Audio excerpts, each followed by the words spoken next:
Jackie, thanks for joining us. What was going through your mind as you watched the violence in Washington unfold?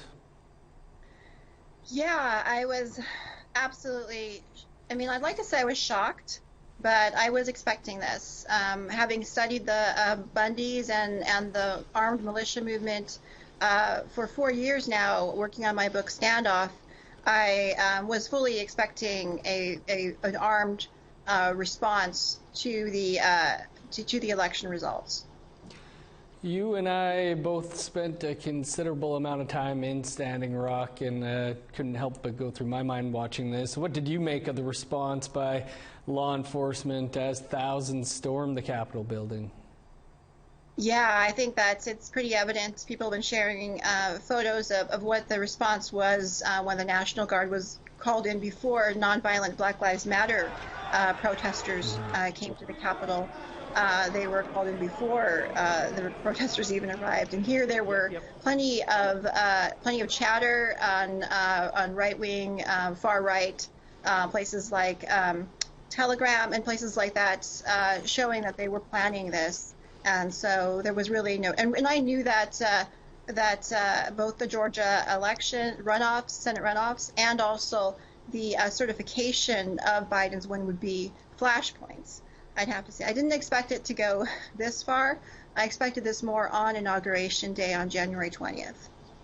As you said, you've studied and looked into militias for your upcoming book. You've also expressed your concern about what the invasion of the Capitol means for Representative Deb Haaland, who is set to become the first Native American Interior Secretary. Can you talk about that?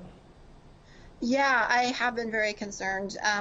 Looking at the Bundys and the far rights, this goes back to the 70s and the Sagebrush Rebellion. Sort of Cliven Bundy was part of that group, the patriarch of the Bundy family, and a lot of the issues being brought up regarding the BLM, the Bureau of Land Management, will be directly impacted by Representative Deb Haaland's oversight if she is confirmed as Secretary of the Interior.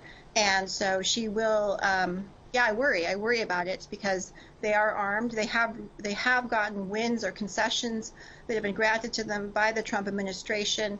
BLM offices have been made more localized, where they can be subjected to more influence by local populations of rural folks, and so she will probably undo that, which will cause a lot of she will get a lot of heat for that, quite frankly, and I am concerned.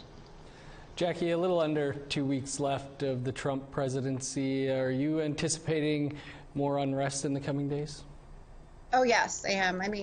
There is talk of invoking, I know that Representative Sharice Davids from Kansas, a citizen of the Ho-Chunk Nation, has stated that she wishes the 25th Amendment, the 25th be invoked in order to take Trump out of office for the remaining 13 days, and it would be up to his own staff to decide to do that, his administration, so his cabinet to make that choice. But it would probably be in the best interest because already someone has died, bled to death in a Trump flag in the Capitol building, and it's astounding, absolutely astounding, and someone who had served in the military and had been misled by the accusations that the election is fraudulent. And in my book, I go into a lot of the history, why this is so appealing to colonists, to white colonists, because of the history of the United States based in land acquisition and white supremacy. I think, and of course the Bundys, in the book I compare the philosophy of the Bundy family to that of my own family, my grandmother's family, the Deloria family, and their philosophy that helped to certainly guide some of the stuff that happened at Standing Rock, particularly the writing of her cousin, my grandmother's cousin, Vi Deloria Jr., who wrote Custer Died for Your Sins. And so I try to do a family-to-family philosophical historical comparison and of an indigenous family versus a colonial family. And so, and definitely the way the Bundys talk, a lot of the history they're referencing goes all the way back to the English Civil War, They're talking about the closing of the commons. Of course, their surname Bundy comes from is one of the translations is bound servitude, where from feudal days, Anglo-Saxon days, you would bind yourself to a feudal lord, and then in Norman times that became actual serfdom, where the Bundys were bound to the land, and when the lord inherited the land, he inherited the Bundys. So it was, and here they could become landowners, which they could not do in England.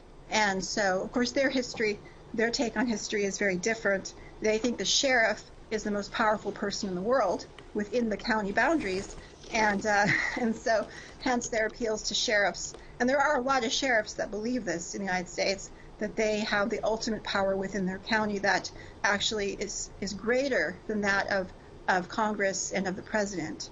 And so it's the actual cooperation almost of law enforcement is not surprising, because so many members of law enforcement and the military have been basically become members of this movement.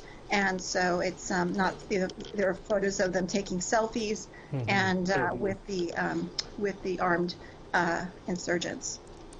Well, Jackie, looking forward to your book and interesting days ahead for sure. Appreciate you taking some time for us here. Yeah, no problem.